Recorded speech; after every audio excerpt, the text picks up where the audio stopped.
सबसे पहले समझते हैं कि जो हम मानव हृदय होता है उसके अंदर 4 भाग पाए जाते हैं, 4 कमरा की तरह से होता है। चारों कमरों को आप कोष्ठक कह सकते हैं, चेंबर कह सकते हैं। तो मानव हृदय 4 चेंबर वाला है और चारों चेंबर का जो नाम है, तो देखिए ऊपर दोनों चेंबर को कहते हैं अलिंद और नीचे वाले दोनों चेंबर को कहते हैं नीलय। अंग्रेजी में कहना हो तो ऊपर वाले दोनों अलिंद को एट्रियम और नीचे वाले नीलय को वेंट्रिकल, एट्रियम वेंट्रिकल, यानी दूगो अलिंद दूगो नीले। अब समझिएगा, जौन दहिने हाथे और भाग पड़ता है तो दहिना अलिंद दहिना नीले, और जो बाएं हाथ और भाग पड़ता है बायां अलिंद बायां नीले। यानी ऊपरा है तो अलिंद और नौ से नीचे और नीचे वहां है तो नीले, अलिंद नीले, यानी दहिना अलिंद बायां अलिंद, दहिना नीले बायां नीले।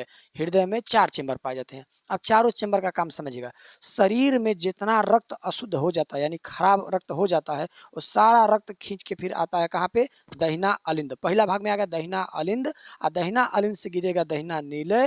दहिना नीले जब यानी जब हृदय धड़कता रहता है, यानी बार बार हृदय धड़कता है, धक धक धक धक चलता रहता है, तो दहिना नीले जब ब्लड को पंप करता है तो वो सारा रक्त आता है फेफड़ा में। फेफड़ा क्या करता है, जो रक्त अशुद्ध था, अशुद्ध क्यों था, रक्त में होना चाहिए ऑक्सीजन को, ऑक्सीजन सब खत्म हो गया, क्या बचा है CO2, और CO2 खतरनाक गैस है, उसको शरीर में नहीं रख सकते हैं, बाहर निकालना आवश्यक होता है। तो बात समझिएगा, जो खूनवा अशुद्ध आया था उसमें अशुद्धि क्या थी, क्या खराबी थी, केवल कार्बन डाइऑक्साइड गैस था।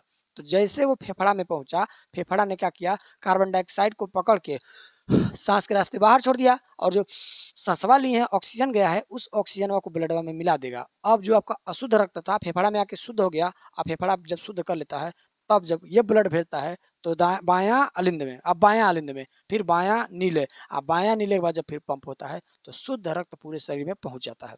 ठीक, अब इसको ध्यान समझिएगा। देखिए खून कहाँ आया, दायां अलिंद दायां नीले, फिर उसके बाद फेफड़ा, फिर बायां अलिंद बायां नीले, पूरा शरीर।